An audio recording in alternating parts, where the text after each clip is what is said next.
Hello everyone, welcome to our study channel CBSE warrior.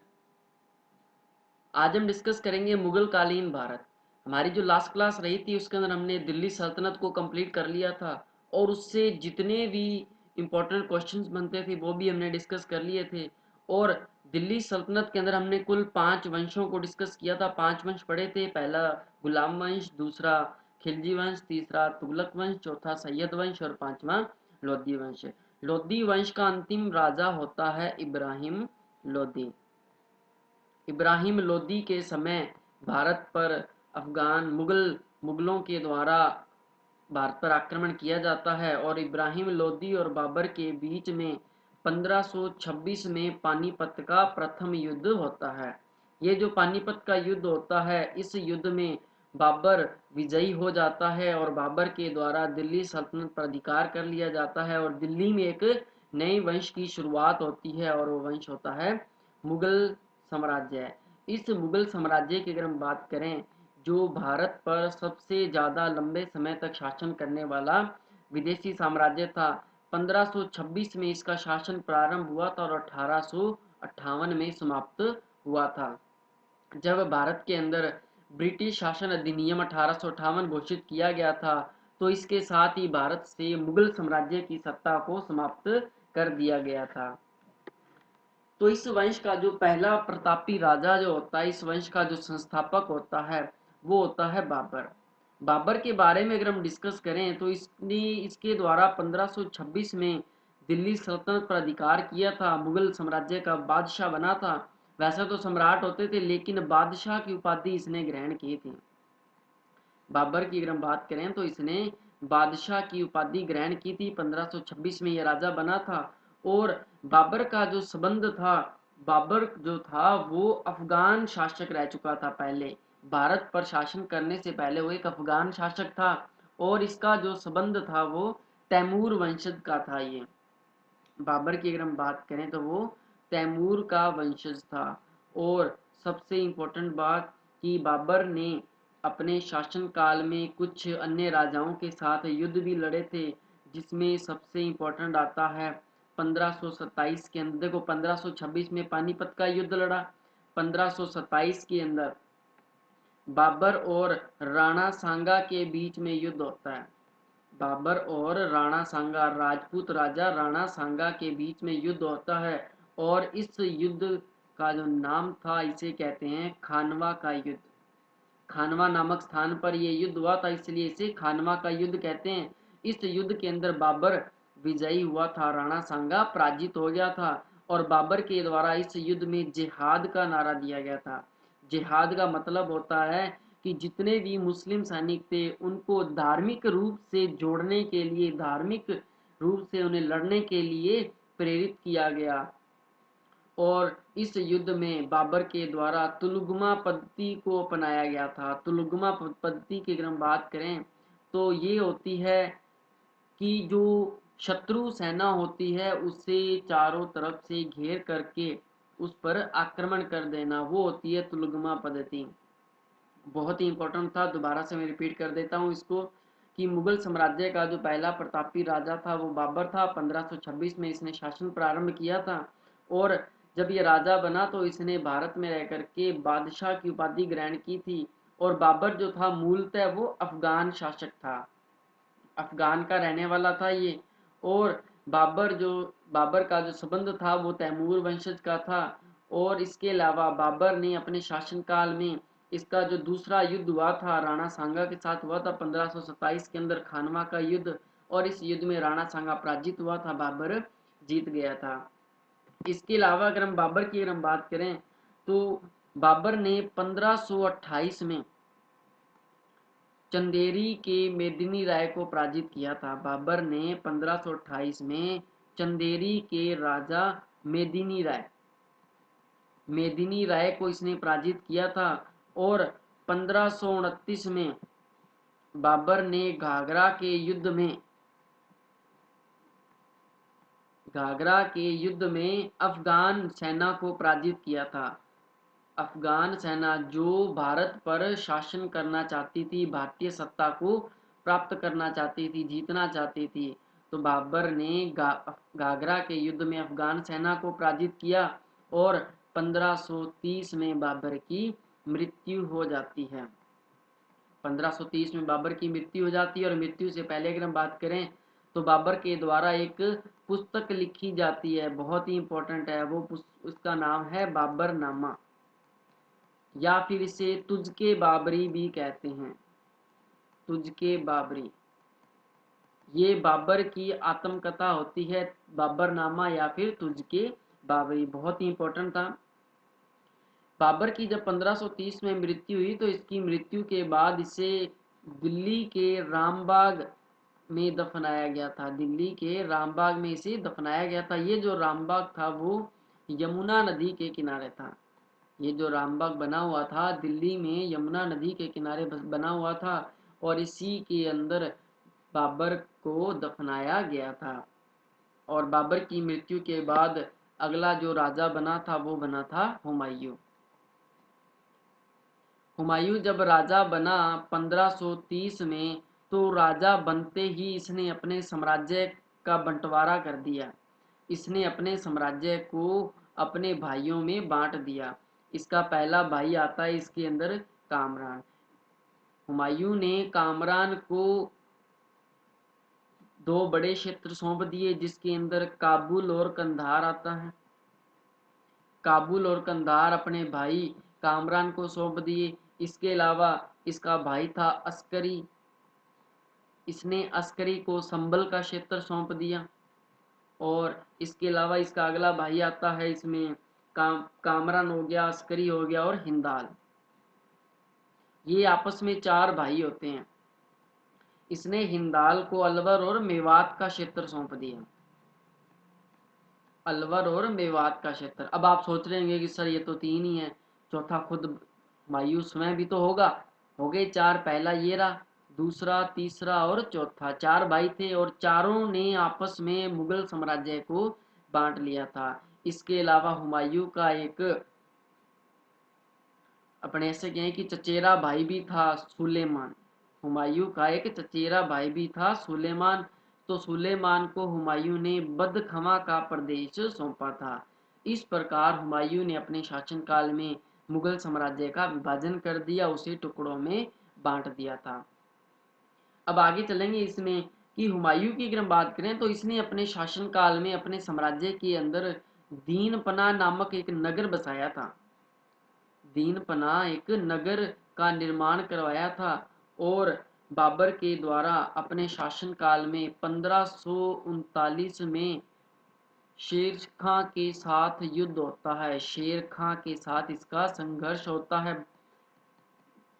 Sorry Humayun और शेर खां के बीच में 1539 में युद्ध संघर्ष होता है।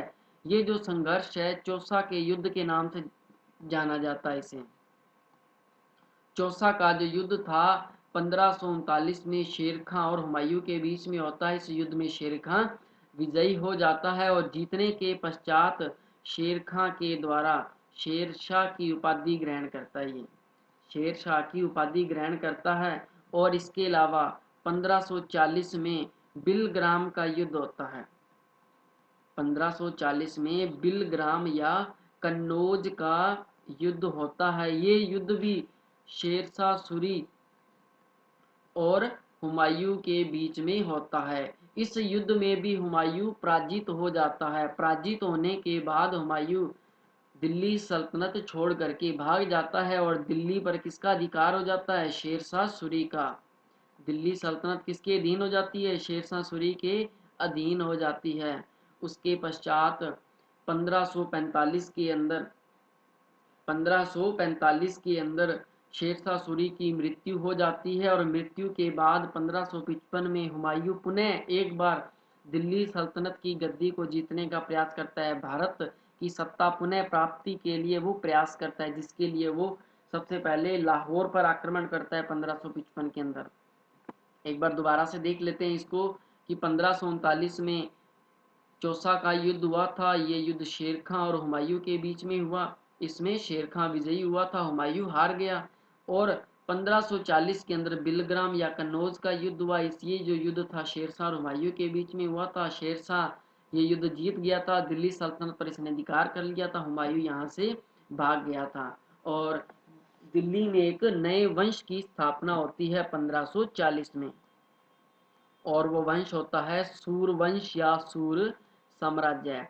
सूर साम्राज्य जिसकी स्थापना 1540 में होती है और 1555 तक रहती है, क्योंकि 1555 के अंदर सूर साम्राज्य से हुमायूं पुनः भारत की गद्दी, दिल्ली सल्तनत की गद्दी को पुनः प्राप्त कर लेता है।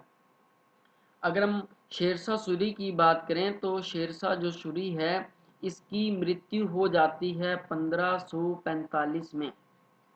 1545 में शेरशाह सूरी की मृत्यु होगी और इस की मृत्यु के बाद अगला जो सुल्तान बना था, शेरशाह सूरी के बाद जो अगला सुल्तान बना था वो अयोग्य सिद्ध हुए। इसके आगे के जो उत्तराधिकारी थे वो दिल्ली सल्तनत की गद्दी को संभालने में असफल हुए और दूसरी तरफ हुमायूं पुनः भारत की गद्दी को प्राप्त करना चाहता था। 1555 में हुमायूं ने लाहौर पर आक्रमण कर उसे जीत लिया, लाहौर पर आक्रमण किया और 1555 में ही उसने अफगानों को पराजित किया था, अफगान सेना को पराजित किया। और इसके अलावा हुमायूं के द्वारा 1555 के अंदर ही इसने सरहिंद के युद्ध में एक बार फिर से अफगानों को इसने पराजित किया था। 1555 सरहिंद का युद्ध, ये जो युद्ध था हुमायूं और अफगानों के बीच में हुआ था, हुमायूं और अफगान सेना के बीच में हुआ था। इस युद्ध में हुमायूं जीत गया था और अफगान सेना पराजित हुई थी और बाबर ने पुनः एक बार फिर से दिल्ली की गद्दी को जीत लिया था और जीतने के पश्चात एक उत्सव का आयोजन किया गया था और दीनपना नामक नगर के अंदर एक पुस्तकालय की सीढ़ियों से गिरने के कारण 1556 में हुमायूं की मृत्यु हो जाती है और हुमायूं की मृत्यु के बाद अगला जो राजा बनता है वो बनता है अकबर। अगला जो राजा बनता है वो बनता है अकबर। अकबर के बारे में हम डिस्कस करेंगे अगली क्लास के अंदर। अब हम जो डिस्कस करने वाले हैं बहुत ही इंपॉर्टेंट है, वो है सूर साम्राज्य। सूर साम्राज्य आपके एग्जाम की दृष्टि से बहुत इंपॉर्टेंट है। सूर साम्राज्य 1540 से लेकर के 1555 तक। अगर सूर साम्राज्य की बात करें तो इसका जो संस्थापक होता है वो होता है फरीद, वो होता है फरीद। अगर हम फरीद की बात करें, इसे शेर खां के नाम से जाना जाता है, फरीद को शेर खां के नाम से जाना जाता है। ये जो शेर खां है ये फरीद की उपाधि थी और इसे ये जो उपाधि थी बिहार के शासक बहार खां के द्वारा दी गई थी। क्यों दी थी? क्योंकि फरीद के द्वारा शेर को निहत्थे मारने पर बिना हथियारों के उसे मार दिया शेर को, तो बहार खां के द्वारा इसे शेर खां की उपाधि प्रदान की। इसके अलावा फरीद को शेरशाह के नाम से भी जाना जाता है। हमने पीछे पढ़ा था कि शेर खां और हुमायूं के बीच में 1539 में चौसा का युद्ध होता है। तो शेर खां के द्वारा चौसा के युद्ध के पश्चात उसमें विजय प्राप्त करने के पश्चात वो शेरशाह की उपाधि ग्रहण करता है। इसके अलावा शेरशाह सूरी की अगर हम बात करें तो इसने अपने शासनकाल में अजमेर के राजा मालदेव, इसने 1544 में मालदेव को पराजित करके राजपुताना पर अधिकार किया, जिसके अंदर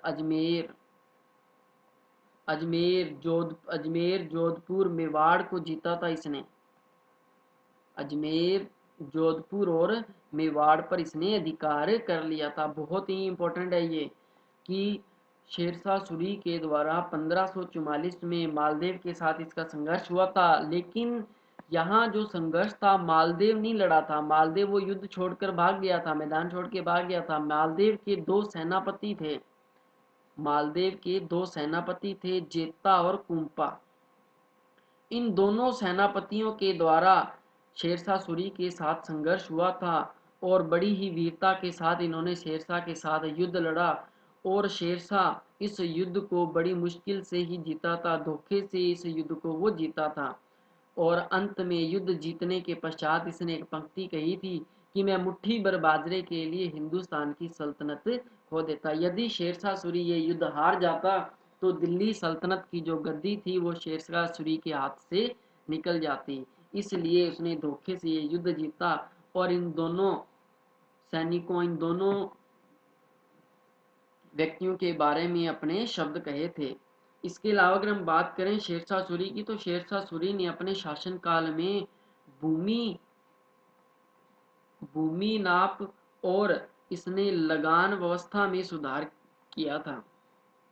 यानी कि कुछ इसने अपनी व्यवस्था को सुधारने के लिए, प्रशासनिक व्यवस्था को सुदृढ़ करने के लिए भूमि नाप में कुछ परिवर्तन किए और लगान व्यवस्था को मजबूत किया था। इसके लिए इसने लगान व्यवस्था के अंदर गल्ला बख्शी और बंटाई प्रथा प्रारंभ की थी। गल्ला बख्शी या फिर बंटाई। इसके अलावा इसने नगदी और जब्ती प्रणाली की शुरुआत की। नगदी या जब्ती प्रणाली। और इसके अलावा इसने अपने शासनकाल में 4 बड़ी नहरों का निर्माण, बड़ी सड़कों का निर्माण करवाया था। 4 बड़ी सड़कों का इसने अपने शासनकाल में निर्माण करवाया था, जिसमें सबसे बड़ी सड़क थी जो बंगाल के सोनार गांव से चलती थी और पेशावर तक जाती थी। पेशावर पाकिस्तान तक ये सड़क जाती थी। वर्तमान में भी ये सड़क है जिसे अपने जीटी रोड के नाम से जानते हैं। जीटी रोड का जो निर्माण था वो शेरशाह सूरी के द्वारा करवाया गया था। एग्जाम के अंदर क्वेश्चन पूछा जाता है कि जीटी रोड का निर्माण किसने करवाया था? शेरशाह सूरी ने करवाया था। जो सबसे लंबी सड़क है, इसका निर्माण बंगाल के सोनार गांव से ये चलती है और पेशावर पाकिस्तान तक जाती है। इसके अलावा बाबर की शेरशाह सूरी की अगर हम बात करें तो इसकी 1545 के अंदर शेरशाह सूरी की मृत्यु होती है और मृत्यु के पश्चात इसका जो मकबरा होता है, इसे जो दफनाया जाता है, तो सिंपल सा है, इसका जो मकबरा है वो सासाराम बिहार के अंदर है। सासाराम बिहार एक झील के बीच में ही शेरशाह सूरी का मकबरा बना हुआ है और ये जो मकबरा है वो डमरू की आकृति का बना हुआ है। शेरशाह सूरी का मकबरा किस आकृति का बना हुआ है? डमरू की आकृति का बना हुआ है, जो हिंदू जिसके ऊपर हिंदू मंदिरों का सर्वाधिक प्रभाव पड़ता है। तो ये थी आज का हमारा टॉपिक, मुगल काल हुमायूं से प्रारंभ हुआ था, बाबर से प्रारंभ हुआ था और सूर साम्राज्य तक चला आज का टॉपिक। कल हम डिस्कस करेंगे अकबर के बारे में, अकबर के शासनकाल के बारे में डिस्कस करेंगे। तो अगर आपके पास कोई भी बुक्स वगैरह है तो आप इसे अच्छे से रेडिएट कर सकते हैं और अगर आपको किसी भी क्वेश्चन में डाउट हो तो आप हमें कमेंट के द्वारा बता सकते हैं, आपके डाउट को ज़रूर क्लियर करेंगे। ऐसे डेली के भारतीय इतिहास के मुगल काल के वीडियो देखने के लिए आप हमारे चैनल को सब्सक्राइब करें और साथ में इसे शेयर भी करें। Thank you.